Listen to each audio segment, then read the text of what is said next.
तो फाइनली बाबर और रिजवान फैसला हो गया है। हमने तो आपको पहले ही बताया था कि ये दो सीनियर प्लेयर्स जो हैं ये पाकिस्तान क्रिकेट टीम की T20 साइड से बाहर हो गए हैं। और कुछ क्या सराइयाँ थीं कि ये दोनों प्लेयर जो हैं अपना कमबैक करने में कामयाब हो जाएंगे एशिया कप के अंदर, जो कि हमने बिल्कुल बोला था कि इसमें कोई सदाकत नहीं है।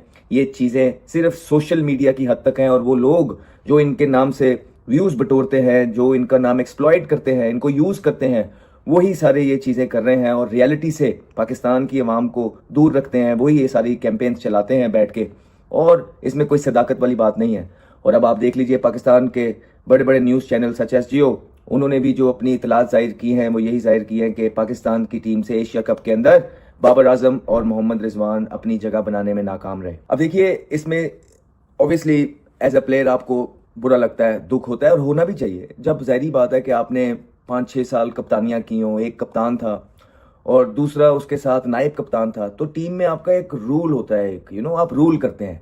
हमें एज एन अवाम ये चीज़ों का आइडिया नहीं होता है, हमें पता नहीं होता है कि कप्तान के क्या पर्क्स होते हैं, किस तरह वो टीम के अंदर रहते हैं, उठते हैं, खाते हैं, सोते हैं, बैठते हैं। हर एक चीज़ उन्हीं की मर्जी से होती है। सो बाबर आजम और मोहम्मद रिजवान ने अपने टाइम में बड़ा इंजॉय किया होगा, बड़ा रूल किया है। जिस टाइम दिल किया मीटिंग्स रखी, जिसको दिल किया निकाल दिया, जिसको दिल किया रख लिया। जो टीम दिल की खिलाई, जो टीम दिल की ना खिलाई, सारे जो प्लेयर्स यंगस्टर्स होते हैं आपके पीछे पीछे पीछे, आप एक एज अ फादर फिगर आगे चल रहे होते हैं, कोचेज आपके पीछे, सिलेक्टर्स आपके पीछे, पाकिस्तान के कप्तान हैं आप।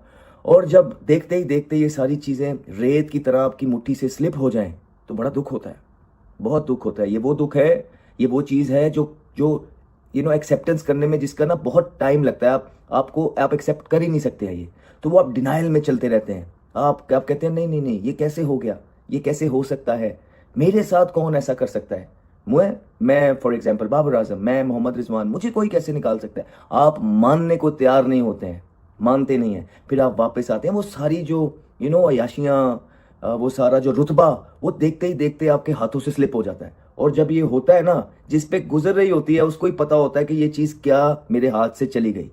कहाँ आप रूल करते हैं टीम के अंदर और कहाँ अब आपको इस तरह की चीज़ें करके दिखा रही होनी, मतलब आपको फेक करना पड़ रहा होता है, आपको दिखा रहा होना पड़ता है दूसरों की कप्तानी के अंदर भी। आपको बैक कर रहा होना पड़ता है जान जान के। आउट होते हैं तो आपको जान के कभी कभार फेक स्माइल भी देनी पड़ती है जस्ट टू शो के I am a good team man. ये सारी चीज़ें, और ये जिनके साथ होता है उनको पता है मैं क्या बातें कर रहा हूँ।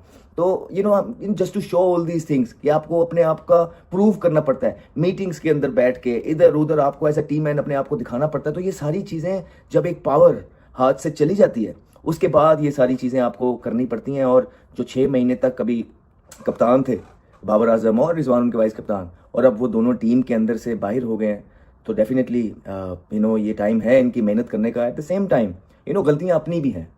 अगर अगर ऑनेस्टली पूछा जाए, कोई किसी को कैसे निकाल सकता था। ये दोनों की तो बड़ी यार मोनोपोली थी ना, मतलब सारी चीज़ें इनके हक में। तो ऐसा क्या किया होगा यार इन्होंने कि मतलब ये सारी चीज़ें चली गई। क्या मेहनत पीछे रह गई, मेहनत नहीं की? क्या वक्त के साथ साथ अपने बैटिंग को इवॉल्व करने में नाकाम रहे?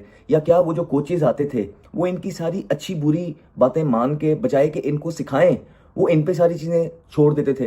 तो इम्प्रूवमेंट इस तरह आई नहीं, जो कोचेज आए वो उस तरह के कॉम्पिटेंट आए नहीं।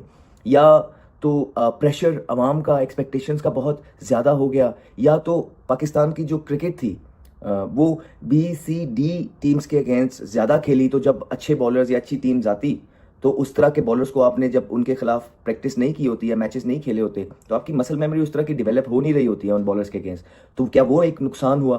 तो ये सारी चीज़ें तो बिल्कुल हुई, डिस्ट्रैक्शंस बीच में आई, हर एक चीज़, लेकिन ड्रामेटिकली परफॉर्मेंसेस नीचे गई हैं। और इतनी नीचे चली गई हैं, स्पेशली अगर आप बाबर आजम की बात करेंगे तो देखें कि 71-72 मैच हो गए हैं, कोई सेंचुरी नहीं है। 71-72 मैच एक नॉर्मल चीज़ नहीं है।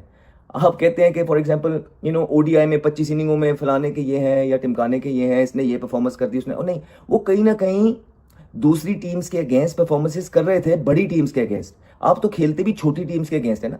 अगर किसी और ने फॉर एग्जांपल 10-50 किए हैं या 12-50 किए हैं तो वो बड़ी टीम के खिलाफ किए होंगे, ठीक है। तो वो परफॉर्मेंसेस फिर भी आपकी ज़्यादा काउंट होती है। फिर वेरएज आप ज़्यादातर बड़ी टीम आपके साथ अब आपकी ही परफॉर्मेंसेस की वजह से, क्योंकि आप पाकिस्तान को इतना नीचे ले आए, तो आपको वो बड़ी टीमें भी नहीं खेलती हैं, आप छोटी टीमों के खिलाफ भी परफॉर्मेंस नहीं कर रहे।